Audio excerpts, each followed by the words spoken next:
সামাজিক যোগাযোগ মাধ্যম এক্সে একটি ছবি ঘুরে বেড়াচ্ছে। তাতে দেখা যায় ইসরায়েলের প্রধানমন্ত্রী বেনিয়ামিন নেতানিয়াহু ও প্রতিরক্ষামন্ত্রী ইয়োভ গ্যালান্টের ছবি। নিচের দিকে লেখা, এই ইসরায়েলি সন্ত্রাসীদের মৃত্যুদণ্ড দেওয়া হবে।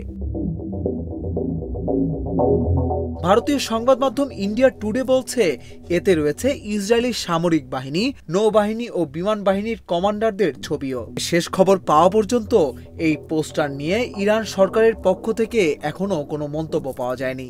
এই ছবি সরকারের পক্ষ থেকে নিশ্চিত করা হলে বলা যায়, এর মধ্য দিয়ে এই প্রথম এমন সন্ত্রাসীর তালিকা হলো।